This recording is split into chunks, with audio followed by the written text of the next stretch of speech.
Okay, so we're finally gonna get to it. Finally. Let's just say there's have been some really crazy stuff going on recently, but we're finally gonna get into this. And we're finally gonna talk about an anime that just came out just finished days ago. So yeah, hopefully this will probably get me somewhere in the YouTube community, but let's actually see what goes on. So today we're talking about Citrus. Now, I really do have one question for this anime. Why did they come up with the name Citrus? You know, you don't see anything like oranges or lemons being used as a symbol, so what's going on there? Well, I'm going to answer this question before we actually start, and it all has to do with the main character, Yuzu. As I don't know if the screen will let me show you, but hopefully it autocorrects. But basically, when you actually write out Yuzu in hiragana, which will actually show as a name, it's pretty much used as a name in that spelling. However, if you write it in katakana, now for those of you who don't know, there are 3 spellings in Japanese. Hiragana, which is pretty much the most basic alphabet in there. Katakana, which is typically reserved for foreign languages, although it's also used in their language as well. And kanji, which is basically just discount Japanese slang, which is discount Japanese lettering. So in this case, if you write yuzu in katakana, it's actually because it's referring to a specific type of fruit known as the yuzu citron, or basically a yuzu fruit. There really isn't an American equivalent or a Western equivalent to that. It's basically a orange-sized lemon that tastes like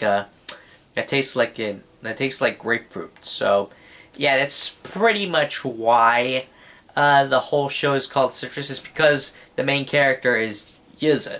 So yeah, long story short, what the story is about a girl named Yuzu who is then transferring from her typical public school life to a private school that is pretty much an all-girls school. So you pretty much you pretty much see her go from that kind of lifestyle to a different lifestyle where rules end up where she's used to having lax rules and just a little bit more freedom in that sense. Now she's going to have to go through something that is a little bit more regimented. And one of the first characters that she meets is, of course, May, who is the student council president, and basically the one who's enforcing all the rules on her. And apparently she should have known a lot of the she should have known some of the rules. Honestly, I almost want to sort of tell you, is like, you should have known ahead of time what kind of school you're going to. Like, that's what I did when I transferred schools in high school, you know? It's like, you gotta know what kind of school you're going into. You gotta know, it's like, if what you gotta know is the classes, what classes you gotta take, then you also gotta know what you expect, you know? Like, the uniforms are obviously gonna be different. I mean, I've never been to a private school, thank God. But you still gotta know what you're going in for, you know? So anyways, as it turns out, so basically, not only, she later finds out that apparently the reason why she transferred over to a private school is because her mother, by the way, the father has been dead, I probably should have said this, but the father's been dead a long time. She's being raised by a single mother, and now she remarried. And apparently she's gonna have a younger sister. I say younger because she's only younger by maybe a month or so. The anime explains it better. And guess who it happens to be? May. Yeah.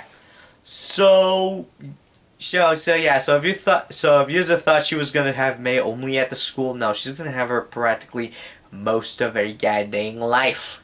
So that's that. So that's pretty much it. So they're pretty much at odds with each other, like, within the first few moments of the anime. But then she starts figuring out a couple of weird things going on in the school, like, for example, the fact that she's being that apparently she's supposed to be engaged to someone, and that someone happens to be a teacher. And let's just say there's a reason I moved out of California and went to Texas.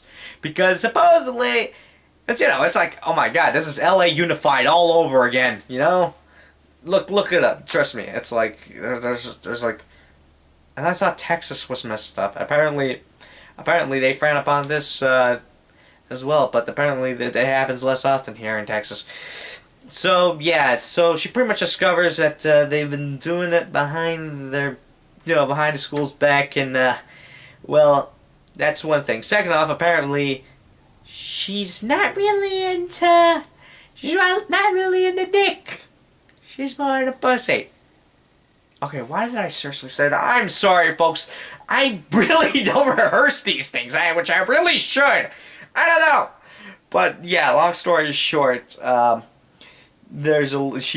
then discovers that that she's more of a, I don't know, could you call it bi? Like, I don't know. Like, I don't know. I guess if it's being forced upon you, if you're not really into that, then I guess you can call yourself a lesbian. So, yeah, long story short, she uses this person because apparently she's been faking the whole time that she's ever had a boyfriend or ever had a real relationship. And Yuza then suddenly starts realizing, wait, am I a lesbian? Or am I really straight? Or am I really a lesbian? So, yeah, she then starts to tell Mary that maybe this is something that really shouldn't be a thing.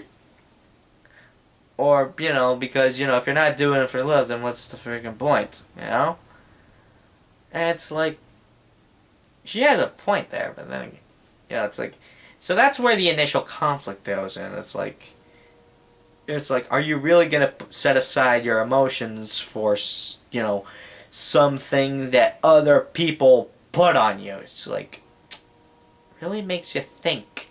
It's like, there's a reason why we no longer go by the caste system, It's like any modern country that is ever successful no longer goes by the caste system. I don't know. Anyways, so, yeah, she also figures out that, about a whole bunch of other things that are really socially wrong with the school. And, yeah, it just generally generates conflict. I'm sorry. It's been so long since I've made this slide. I'm sorry. I'm really just trying to get through with this. But I'm really sorry. I really do remember. I really did watch the whole anime. But it's like, damn it. I really should have rehearsed this. I'm so sorry. But anyway, she then confronts this with her grandfather. The grandfather's just not listening. Instead, she's more or less, he's kind of got a stick up his ass at the first part of the anime. So, what does Yuza do?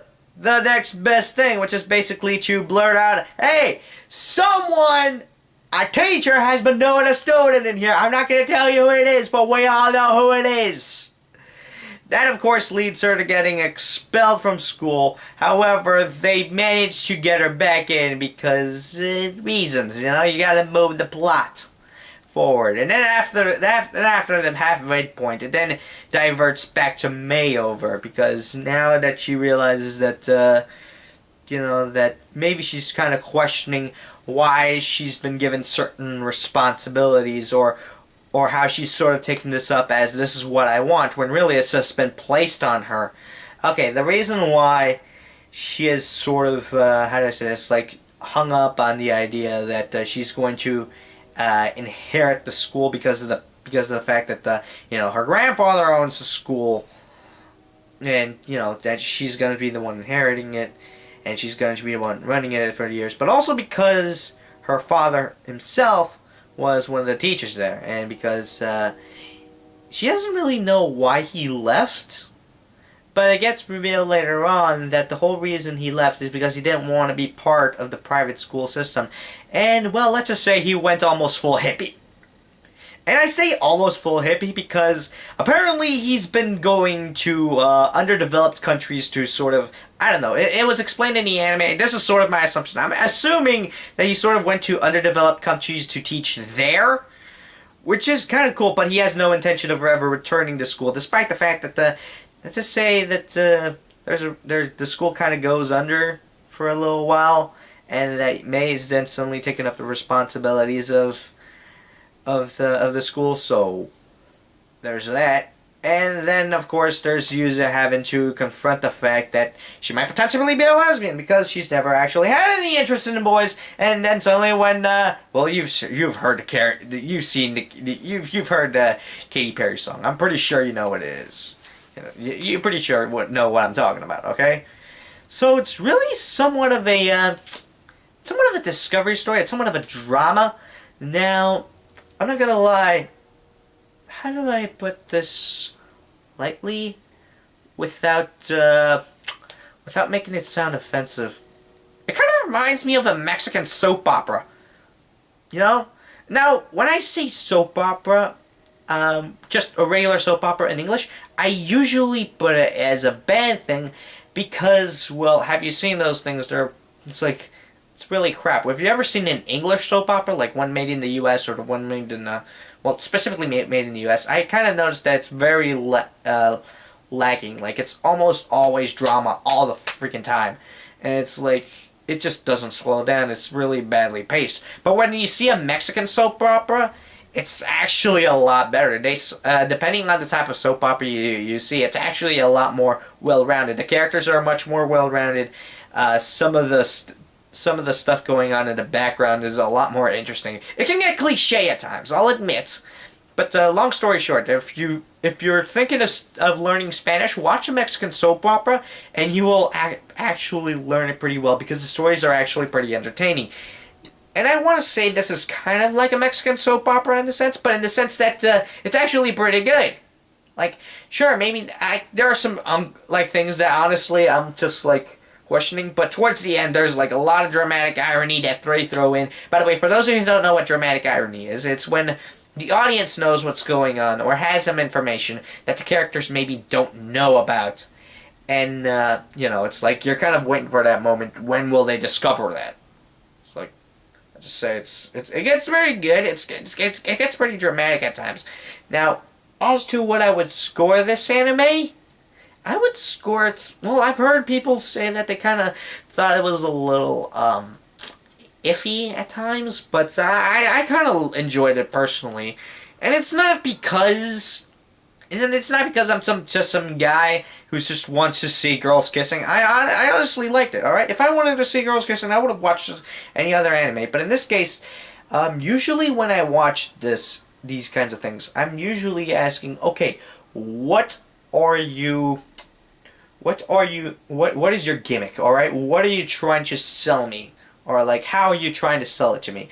And in this case, I gotta say that they did a pretty good job. So I'm gonna put it at a safe, I want to say a safe 3.9 out of 5.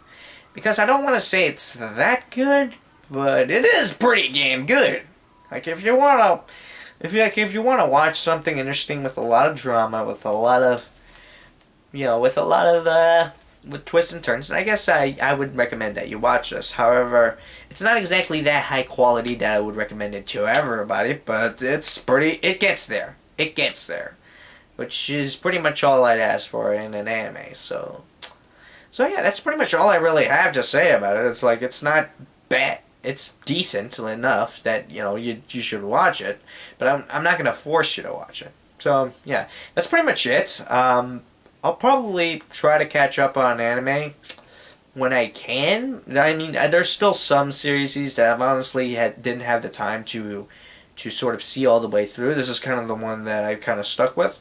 But yeah, let me see what you guys think. Just leave your comments down below and subscribe and hit the bell button if you guys want to see more of this. Follow me on Twitter, and until then, this is me saying thank you for being smart.